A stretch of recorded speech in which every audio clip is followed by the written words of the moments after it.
Hi, everybody. I'm Ron Hoon, and we welcome you to another episode of The Great American Story. If you've watched our first episode, which you can catch anytime that you want on the Fox Local app, you know that we talked a little bit about the night at Ford's Theater that really changed American history.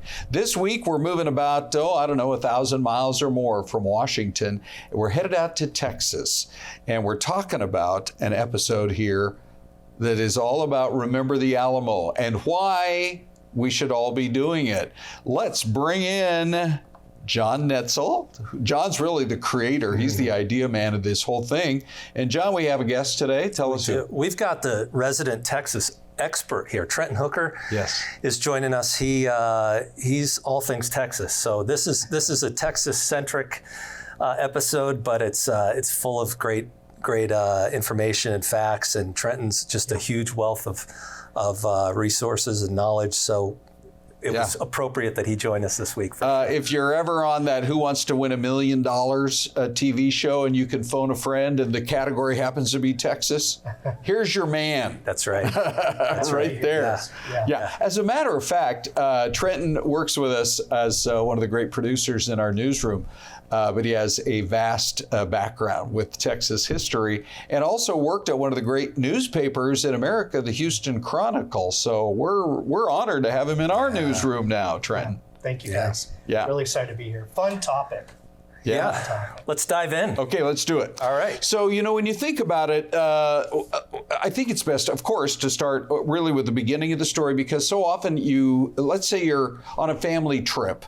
Like I was a few years ago when I went into San Antonio and I noticed they were setting up all these chairs, hundreds and hundreds of folding chairs. I said to a guy, "What's going on here?" He said, "Don't you know? Tomorrow's the anniversary of the Alamo." And they do a big ceremony about that every year. In fact, we've got the picture that I took right here, and they invite family members. These would be like the great, great, great, great grandkids of those men who lost their lives defending the Alamo so long ago. And they do it on the anniversary of the actual event. Well, we thought today we'd talk a little bit first about sort of the background. So you visit the Alamo and you learn the history, and a lot of it is very sad and shocking. But let's take a step back to find out why it really happened in the first place. For instance, we all know our history with the Revolutionary War. We know how that started, right? Sure. Yes. Tax on tea. Boston Tea Party. We didn't like their king. We wanted to have, we didn't really want to have a war, but we wanted our freedom and our independence. The story is well known. But John, the story of Texas and the battle over Texas actually stretches decades. It does. Yeah. And, obviously Texas was part of Mexico, Mexican territory. And there was a push for independance by the Texans. That lasted quite a long time. If I'm correct. And for a variety of reasons. Yes, they wanted their independence. Santa Anna had abolished the Constitution in Mexico, and there were other things at play. And Trenton can weigh in at any time here, by all means. But there was that push for Texas to become independent. Yeah. The Alamo was originally established as a mission. Yes. But then was secularized under. And I think that some people maybe don't know until they arrive there that what you're really looking at when you see the grand facade of the Alamo is a church. It is. The bulk of what you see when you first walk up and you're in that plaza area is actually a church. But it's interesting because the church plays a role in all of this, because as Americans were coming into Texas, one of the things, if they wanted land, Trenton, they had to actually convert to the Catholic Church. And I imagine you probably had some Protestants who didn't want to do that, right? Well, definitely. And as you mentioned before, Ron, this tradition that these Americans brought over going back to the Revolutionary War and going back to the time of the 13 colonies and that independent spirit, those Americans brought that over to Texas, even after Mexican independence, and then abolishing the Constitution, like John mentioned, where that was at. What's fascinating is yes, they left all of America behind, but they didn't, in a sense, because they brought all of the American ideas, the American rights, the quest for independence. They brought that to Mexico, which, of course, was still a struggling nation at the time, where you had so many different states, especially Texas, where that was the fringe territory of what was this fledgling Mexican empire, and and with the Americans that were coming over, they wanted the same rights that they had in America, and the good things and some of the darker chapters in the past. I know that we can get to it a little bit, but slavery was a big factor in that too. But the impresarios, who were kind of the Americans that were tasked with bringing colonists over to Texas, that absolutely fascinating, where, yes, like you said, they had to convert to Roman Catholicism, they had to swear allegiance to Mexico, and also they had to learn Spanish. And so many of them did. Stephen F. Austin was really the Thomas Jefferson of Texas history. We always have that, when we're kids growing up in Texas, required to take Texas history classes. But Austin coming over, with the first 300 settlers to different colonies that they had, mostly in East Texas. And the reason, big push from the Mexican government was the Native Americans, the Comanches. They are such a big factor in this story. Tell us a little bit more about that, because obviously from Mexico City, the powers that be wanted people to move north. They viewed that as really valuable land, and they wanted them to go up there and settle. But it never worked, and that has to do, I think, with the ferocity with which they were met by the Comanches. True warriors who didn't want anybody settling in those lands. Yeah, well, let's back up just a little bit to the turn of the century, because that's really when the Comanche tribe came down from Wyoming and settled what essentially was called Comancheria by the Mexican government. And they had encounters with the Spanish. They were so ferocious in their tactics, especially with the horse. They were able to domesticate the horse and really just make an unprecedented strategy of warfare, where there was really no match to them, especially with the Spanish government, and then what turned into the Mexican government too. So really, you stretch from Wyoming, the Great Plains, all the way down to pretty much southern Texas. All of that was dominated by the Comanche Empire. And, the Mexican government, their policy with having the impresarios to bring over Americans, really it's kind of like a human shield to buffer Mexican interests, especially those Mexico City, with a blockade to keep the Comanches at bay, protect their trade routes, protect the flow of goods going back to Mexico. So very fascinating, but Well, let's fast forward a little bit. So this tension's building, right, between the Texans, the Texians, I guess we call them, right, and the Mexicans. Yes. So talk about that tension. What is fueling that, and why is this powder keg about to explode? There's an important distinction I think we need to make just for our viewers so they can understand what's going on. So the American settlers, and also there were Europeans that came over, fresh immigrants to the new land. Those were known as the Texians, like John mentioned. But the originally who were of Mexican descent, those were known as the Tejanos, and both lived together. Again, it didn't always work out, where there were disputes often. But the big part too is when these colonies were being established, they knew they needed each other. And a lot of the independent colonies that were being settled in Texas, the disputes weren't really there between the Texians and the Tejanos. However, we have, Santa Anna, as was mentioned, a general who took over Mexico and really wanted to be a dictator to lead the new Mexican government. He was clashing with existing powers in the elite structure and the caste system that was in Mexico.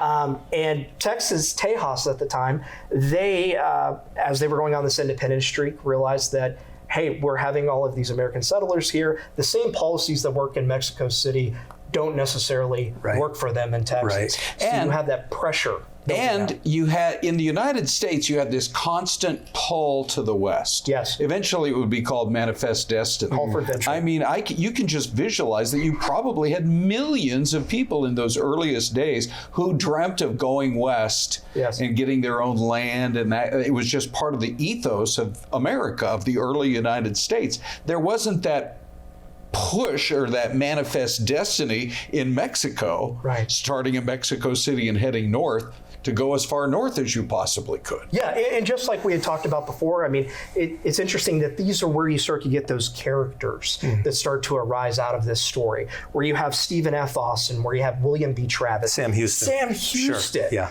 Monumental figure back in Appalachia and in Tennessee, and then also Davy Crockett, of course. King of the Wild Frontier, in case you hadn't heard. Thank you. Right? Yeah. Okay. James Bowie, Jim Bowie. The Bowie brothers coming over. I mean, each one of these personalities, larger than life, coming to Texas, wanting to make a new life and really get prosperity that they feel that they didn't get in America for one reason or another. And some of those early Texians were wanting to practice the slave trade that they didn't feel was successful for them in America, that they wanted to take in Texas. So how did it end up at the Alamo? Yes. So we have a series of battles, and really they're just skirmishes that are starting off until you get to the Alamo. One of the major ones that popped off is actually the first one recognized in the Texas Revolution, the Battle of Gonzales.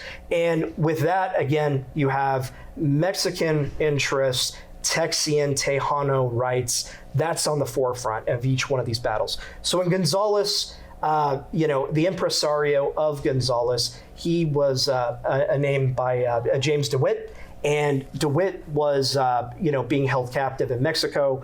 The big part is that he went to battle. His family went to battle with Mexico, starting off this firestorm, that's where you have Santa Anna assembling an army, getting ready to bring it forward, where we have the Battle of Mexico, the stage being set. Thousands of troops against this ragtag bunch. Yeah, no kidding. And the story gets better from there. John, go ahead and let everybody know. We have a question, and then you can think about it during the break, and we'll be back with the answer. What do you got? We got our trivia question. Which notable figure played a key role in the defense of the Alamo and famously drew a line in the sand? I know you know what it is. Back in 2 minutes.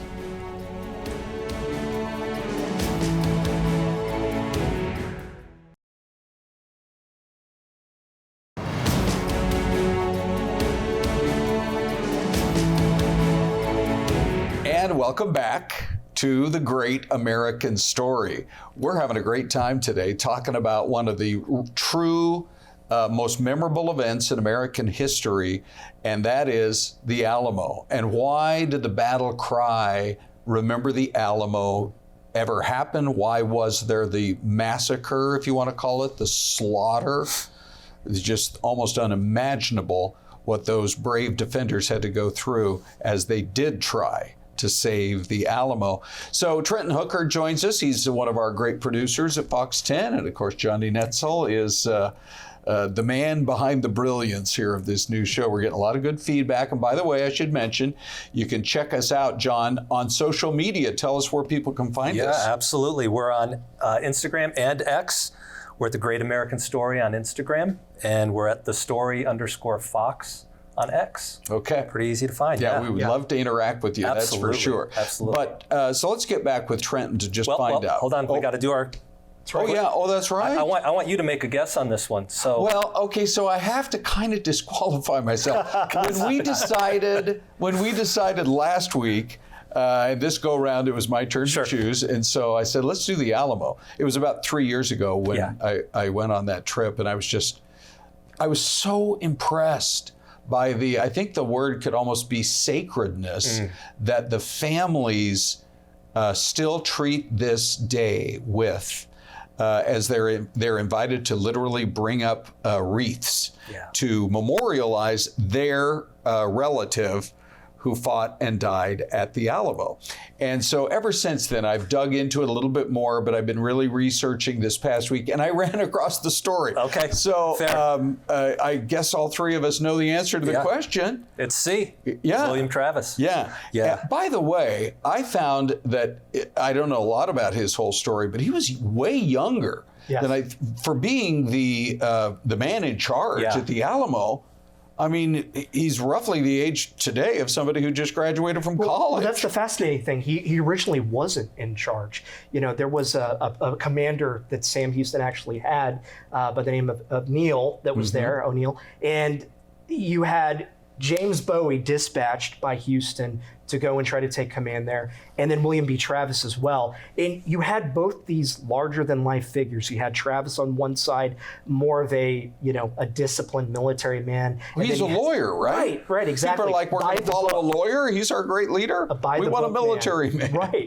And then you had James Bowie on the other side. This, card-playing, knife-wielding, fighter, outlaw, pull yourself up by your bootstraps kind of guy.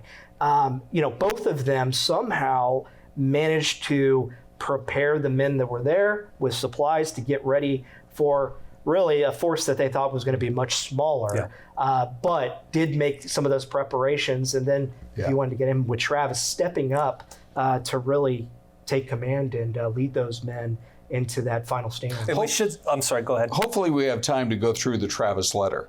Because this is one of those, it maybe is not quite to the level of, say, the Gettysburg Address, but it was powerful and it was motivating, I think, for thousands of not just Texians, but for that letter was written to all of America. True. Yeah. So hopefully we can get into that just a little bit. We should say that the whole line in the sand thing, there's some debate as to whether or not that actually really happened. But correct me if I'm wrong, there is a line at the Alamo in the concrete that they have put kind of ceremonially. Yes. This is the line in the sand to kind of commemorate that choose today whom you're going to fight with. And interesting that it is still part of our political lexicon today. Yeah. Fast forward all these, the line in the sand. Why do we even call it the line in the sand? Right. Well, we know where the story comes from. Exactly. That's right. Yeah. And it's that idea of,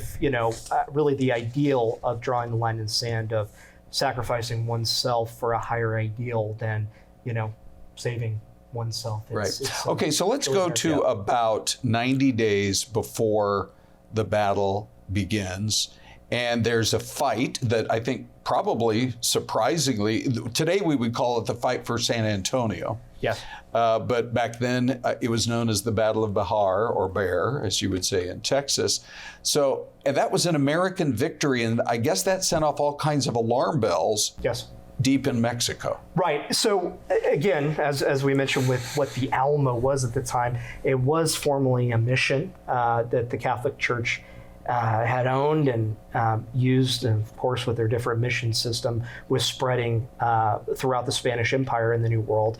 But then after the Mexican Revolution, you had it's a base of operations in Bahar, in San Antonio, as we would call it today, of where that was the seat of Mexican power in Spanish Texas. And from that Alamo was turned from a Spanish mission into a military depot, a garrison, where there were an enormous supply of artillery, which at the time played such a big role in that 17th, 18th, 19th century warfare, where devastating the enemy from afar, and that the Alamo had such a supply of cannons, of gunpowder, and of men. And that Texian army, when Sam Houston dispatched them, really this is after the Battle of Gonzales, to come over to seize that as a post, as the next stepping stone. It shocked the Spanish. And the Mexican, really this is the Mexicans, shocked them to no end of how did this ragtag group of Americans come over here and disrupt our mighty Mexican army. And then you had, of course, Santa Anna. to volunteer, to gather up resources, to lead those men, and want to have it really as a ultimate victory to secure his power, which he hoped of rallying around what would be a dictatorship later on. So you have thousands of men gathered in this army marching towards San Antonio to take that back. The Texians had no idea what was coming. Right. So we're talking about 129 roughly men at the Alamo. Yes. And was the number 6,000? 6,000 okay. about. Yes, yeah. That's the higher estimates. I've also seen, with 4,000, and then they had more, auxiliary people coming, but enormous odds stacked against the Texian. And a 13-day stand, right? So yes. It's a 13-day stand. Really. And somewhat ominously, I would imagine, as you're inside the fort or the garrison, there at the Alamo, and you're looking off on the horizon, and you start to see this first wave of troops beginning to approach. Now, they didn't attack right away, as John said, that you had that 12-day siege, or 12 or 13. But then more came, and more came. Yeah. And more came. I think it had to just set off all sorts of alarm bells from inside. And then, truly ominously, Santa Anna orders the red flag to be raised. What message was he sending? No prisoners taken alive. Yeah. No one's, even if you wanted, which they didn't, they were so brave, they knew the odds were so long, but if you had decided that you wanted to give yourself up, yes, you would have been shot. Well, I think it's a good segue into Travis, the letter, because that was for reinforcements. Exactly. So I don't want to read the whole letter, but I think there's a couple of parts of it that are really something else where, I have answered the demand with a cannon shot, and our flag still waves proudly from the walls. I shall never surrender or retreat. Then I call on you in the name of liberty, of patriotism, and everything dear to the American character to come to our aid with all dispatch. The enemy is receiving reinforcements daily and will no doubt increase to 3,000 or 4,000 in 4 or 5 days. And then he signs it victory or death. Which was exactly what it was. I do think that is maybe one of the many reasons that it has sunk so deeply into the American consciousness. Is it is literally the ultimate all or nothing battle. That's Either right. you win, and you win it for Texas and for Texas independence, and ultimately to become part of the United States, or you lose and everyone will die. Right.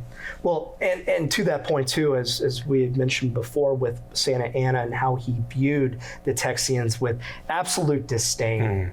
He believed that they had no claims to any rights whatsoever, and really no claims to life either in what they were doing. And he saw it as not only a challenge on the Mexican government at the time and an all-out rebellion, but he took it personally as an attack on his command and what he was trying to lead. So you had an interesting dynamic where even some of his generals were telling him, that they thought the best policy would be to surround the Texians as they did at first, to wait them out. Eventually they would run out of supplies, surrender, and that would quash the situation. But as you mentioned, Ron, raising that red flag, no quarter, we're going to take no prisoners alive, that he wanted to use them as an example to solidify his power. Yeah. So we end up losing it was a wipeout, right? I mean, we lost 129 men, including Davy Crockett. At the battle. And we want to talk a little bit about Davy Crockett. These are names that I think people are going to be familiar with. Davy Crockett, King of the Wild Frontier, but also James Bowie and Travis as well, and some others who were there. Was there anything that happened over the course of the siege before that early morning when they finally started to attack and climb over the walls that stands out to you in terms of the 12 days before that final day? Well, the interesting thing is you have a really desperate situation happening on the ground there, where Travis is trying to use what resources he can and trying to reinforce different positions, especially on the outer part. And as that's going by and the time is ticking towards what we know the end is, the men on the ground there, they're trying to put out the best fight that they could. And there's a lot of good history on this, especially the retelling of, how well the Texians did at the Battle of the Alamo. And again, I mean, it's shocking at how much of a fight they were able to put up against the Mexican army, who were better trained, better disciplined, better supplied, and really able to hold out. And I think some of those characters, like you said, they were able to use the know-how and that skill set to put up a battle against them. So we got about a minute left. Yeah. Mm-hmm. So remember the Alamo. So that mantra carried them into their Battle of San Jacinto, right? Yes. So that's why it's important. Yes, right. So here's what I think we ought to do. Let's get into all of this in part 2. That sounds good to me. Yeah. You will not believe what actually happened inside the garrison that day. It will shock you, but it's a story, gruesome as it is, that I think everyone needs to know. And we can get into that in our next episode. I love it. Okay. Excellent. Great idea, Ron. All right, guys. Thank you. And thank you for spending some time with us today with the latest edition of The Great American Story.